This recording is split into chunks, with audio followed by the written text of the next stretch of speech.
हमारे नए गली न्यूज़ इंडिया चैनल को सब्सक्राइब करें और बेल आइकन दबाना ना भूलें। बड़ी अजीम शख्सियत हैं ज़हीर काजी साहब। बात करते हैं इनसे। सर, 17 तारीख से पहले कभी भी जो है बाबरी मस्जिद का फैसला सुप्रीम कोर्ट की तरफ से आने वाला है। आप all India Muslim personal law board के एग्जीक्यूटिव मेंबर्स भी हैं। ज़रा बताएं कि आवाम को किस तरह से रहना चाहिए और क्या उनके लिए आपका संदेश। देखिए, एक तो ये मामला कोर्ट में था और मुस्लिम पर्सनल लॉ बोर्ड ने इसको अच्छी तरह से डिफेंड किया और हिंदुस्तान की जुडिशरी पे हमको बहुत भरोसा भी है। और जो भी फैसला आएगा, मुस्लिम पर्सनल लॉ बोर्ड ने ये तय किया है कि जो भी फैसला आएगा उसको सबको कबूल करना है और उसके बाद शांति, अमन, पीस, ये सब चीज़ें होनी चाहिए। कोई भी गलत हरकत किसी ने नहीं करनी चाहिए, चाहे वो हम में से हो और कोई भी हिंदुस्तानी हो, कोई भी मज़हब का हो। सबसे हमारी दरख्वास्त है हर हिंदुस्तानी से कि अच्छा माहौल बनाए और इस जजमेंट का इस्तकबाल कीजिए, स्वागत कीजिए और एक्सेप्ट कीजिए, क्योंकि हिंदुस्तान की जो जुडिशरी है, supreme court, it is perhaps the best judiciary in India, in the world. तो हमको वो मानना चाहिए। और पर्सनल लॉ बोर्ड, जिन्होंने एक केस कई सालों तक लड़ा, उन्होंने तय किया है कि यह फैसला हमको कबूल है और हमने अमन शांति कायम रखनी है। बात करते हैं सोहेल खंडवानी जी से। ये भी एक बहुत अजीम शख्सियत है। हाजी अली दरगाह ट्रस्ट और माहिम दरगाह ट्रस्ट के जो है ट्रस्टी है। सर, 17 तारीख से पहले कभी भी जो है जो सुप्रीम कोर्ट का है, जो बाबरी मस्जिद का जो कई सालों से विवादों में एक मैटर चल रहा था, उसका फैसला कभी भी आने वाला है। क्या कहना चाहोगे आप? क्या संदेश देना चाहोगे? देखिए, सबसे पहले एक लाइन बोलूँगा, मुसलमान तो हम है ही, लेकिन हम एक हिंदुस्तानी हैं और अगर हमारे को सुप्रीम कोर्ट, सबसे उच्च न्यायालय जो है, उस पर अगर भरोसा नहीं हो रहेगा तो कैसा चलेगा। तो सुप्रीम कोर्ट का जजमेंट जो है उस पर हमारे को भरोसा रखना चाहिए। यही मामले में कल एक हाई प्रोफाइल मीटिंग हुई थी मुख्तार अब्बास नकवी के यहाँ, जिधर chief minorities commission of India भी थे। लगभग 45 लोग थे वहाँ, कुछ आरएसएस वीएचपी के भी लोग थे और महाराष्ट्र के रिप्रेजेंट के तौर पे हमारे को वहाँ बुलाया गया था। तो वहाँ भी मैंने उनको यही कहा कि भाई, एज एन इंडियन, हमारे को सुप्रीम कोर्ट के जजमेंट का वेलकम करना चाहिए, वॉट एवर इट इज़। यहाँ कोई ऐसा नहीं है कि किसके अगेंस्ट में जाएगा या फेवर में जाएगा। एक इंडिया का फैसला हो रहा है तो इंडिया के फेवर में ही जाएगा। और दूसरी बात ये थी, मैं उनको ये भी बताया कि ये जो मौका है, जो बात कर रहे हैं, ये मौका अगर आता ही नहीं है, अगर पहले की गवर्नमेंट जो है हमारे सोशल सिक्योरिटी की तरफ अगर ध्यान देती, उनके इंश्योरेंस की तरफ, उनके मेडिकल की तरफ, एजुकेशन की तरफ, तो ये सब चीज़ में आदमी बैठ के सोचता ही नहीं। अगर हमारे मसले अगर ये लेवल पे अगर पूरे हो जाते सोशल सिक्योरिटी के, तो आंख बंद करके हम सब लोग भरोसा करते हैं सुप्रीम कोर्ट के ऊपर।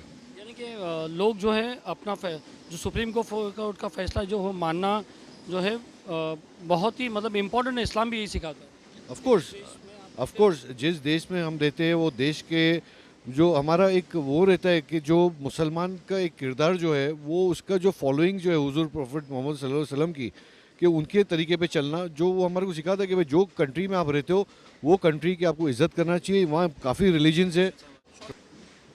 इंडिया ऐसी कंट्री है जो एक एम्ब्रॉयडर्ड स्ट्रक्चर है, जिसमें हर तरीके के लोग हैं, different language, different diction, different हर चीज़ का हमारे को रिस्पेक्ट करना चाहिए। भले हम हमारा रिलीजन को हम खुद फॉलो करें, पर दूसरे रिलीजन को रिस्पेक्ट करना चाहिए। और यहाँ जब तक कि अयोध्या का जजमेंट का या बाबरी मस्जिद के जजमेंट का जो है, we have to respect the judgement of the court, supreme court का, और वो इंडिया के लिए फैसला होगा, कोई कम्युनिटी के लिए नहीं। बाबरी मस्जिद का फैसला जो है नवंबर 17 तारीख से पहले आने वाला है।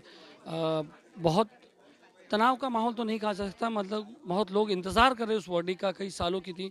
बात करते हैं मौलाना ज़हीर अब्बास से। सर, वर्डिक्ट आने वाला है सुप्रीम कोर्ट का, क्या कहना है आपको? क्या संदेश देना है मुस्लिम कम्युनिटी? मैं तमाम अपने बरदरान इस्लाम से, मुस्लिम भाइयों और बहनों, सबसे ये गुजारिश कर रहा हूँ कि फ़ैसला बाबरी मस्जिद का बहुत जल्दी ही आने वाला है।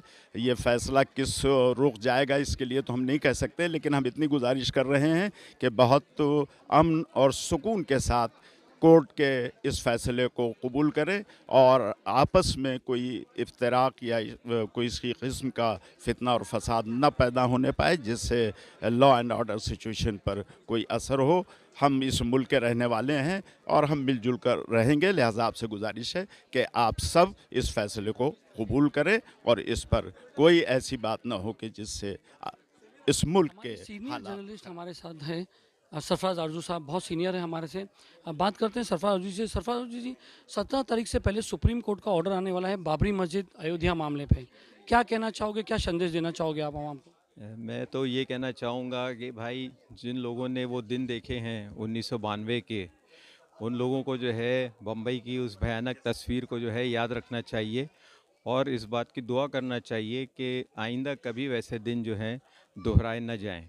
और मैं तो सारे हिंदुस्तानियों को एक ही बात कहना चाहूँगा कि बाबरी मस्जिद के सानहे के बाद बम्बई से जो कहानी शुरू हुई थी फसादात की शक्ल में और बम धमाकों की शक्ल में, उस कहानी को जो है बम्बई में ही आकर ख़त्म होना चाहिए और पूरे बम्बई वाले जो हैं उन साजिशों को और उन कोशिशों को नाकाम बना दें जो यहाँ के अमन व अमान को गारत करने की नीयत से बनाई जा रही हैं। लेकिन हमें इस बात का पूरा यकीन है और हमने इस चीज़ को भी महसूस किया है कि जो फ़िक्र हम मुसलमानों में और अक़लियतों में है, वही फ़िक्र जो है वो हमारे बिरादरान वतन में भी है। और ये एक बहुत ही पॉजिटिव डेवलपमेंट है कि वीएचपी वाले और बजरंग दल वाले और वो एलिमेंट्स जो हमेशा उकसाने का और लोगों को प्रोवोक करने का काम करते थे, आज उन्होंने भी जो है अक़ल के नाखून लिए हैं और आज उन्होंने भी जो है बम्बई शहर के नज़र न लगे इस बात के लिए जो है अपने अपने अपने तौर पर जो है काम करना शुरू कर दिया है। तो मैं तो सिर्फ यही कहूँगा कि जो कहानी बम्बई से शुरू हुई थी 1992 में, वो 2019 में बम्बई में ही ख़त्म हो जानी चाहिए। दोस्तों हमारे साथ है मुस्लिम काउंसिल ट्रस्ट के प्रेसिडेंट इब्राहिम ताई साहब हैं। बहुत अच्छा इनका पुलिस डिपार्टमेंट और इसमें बहुत अच्छा इनका रेपो है। हर कमिश्नर जो है इनको दावत देते हैं, इनके साथ देते हैं, इनकी बात सुनते हैं। इतना अच्छा रेपो चल रहा है इनका। इब्राहिम भाई, 17 तारीख से पहले कभी भी जो है अयोध्या का वर्डिक्ट आएगा, बाबरी मस्जिद का वर्डिक्ट आएगा। आपने अभी आज जो कमिश्नर साहब के सामने ऊपर आज बयान दिया था, हम चाहते हैं कि आप चंद अल्फाजों में लोगों को एक नसीहत दें कि वर्डिक्ट आने वाला है, एक मुसलमान और नॉन मुस्लिम क्या करें। मैं तो अपनी कौम के जवान बच्चों से ये कहूँगा कि 92 में जब बाबरी मस्जिद शहीद हुई थी, तो उसके बाद में जो हालात हमारे बॉम्बे शहर के हुए थे वो बहुत ही खौफनाक थे। और अभी बाबरी मस्जिद का फिर फ़ैसला आने वाला है सुप्रीम कोर्ट की तरफ से। तो ये जो फ़ैसले को हमारे सबको अच्छी तरह मतलब समझ लेना चाहिए कि सुप्रीम कोर्ट के आगे फिर हमारे पास कोई फ़ैसला आने वाला नहीं है। लिहाजा हमको चाहिए कि सुप्रीम कोर्ट का जो भी फ़ैसला हो वो हमारे सर आँखों पर है, उसे एक्सेप्ट करना है, कबूल करना है और किसी के बहकावे में आकर कोई गलत कदम हमारे बच्चे ना उठाए, इसके हमको ख़ास करके ख्याल रखना है। हमारे सामने महमूद अहमद साहब जो सीईओ है हज कमेटी के, बात करते हैं उनसे। सर, आप हज कमेटी के सीईओ, आपका गवर्नमेंट के साथ बहुत ये रहता है। 17 तारीख से पहले जो है सुप्रीम कोर्ट का वर्डिक्ट आना है बाबरी मस्जिद पे, क्या मैसेज देना चाहोगे? एज अ मुस्लिम आप क्या मैसेज देना चाहोगे? हर मुस्लिम पर एक पाबंदी है कि वो अल्लाह को मानता है, अल्लाह के क़ानून को मानता है और जिस मुल्क में रह रहा है उस क़ानून की इज़्ज़त करता है, उसके क़ानून को मानता है। तो हमारा एक हिंदुस्तान की शहरी होने के नाते हम सबका ये फ़र्ज़ है कि हम हमारे अदालत के जो फ़ैसले आए उसका एहतराम करें। जो भी फ़ैसला हो, वो एक लंबी लड़ाई चल रही थी, इसमें जो भी सुप्रीम कोर्ट का फ़ैसला आएगा उसको सब ने कबूल करना चाहिए और उसके हिसाब से चलना चाहिए और कोई तशद्दुद और कोई किसी किस्म की उजलत नहीं करनी चाहिए। और हमको हमारी मस्जिदों की और अपने नमाज़ों की भी की हिफाजत करनी चाहिए। जब तक हम खुद नमाजी न हो जाएं तो ये मामला दुरुस्त नहीं होने वाला है। हमने हमारे अमाल दुरुस्त करने चाहिए और हमारे अपने अल्लाह के क़ानून को, कुरान के क़ानून को मानना चाहिए और मुल्क के क़ानून को भी मानना चाहिए।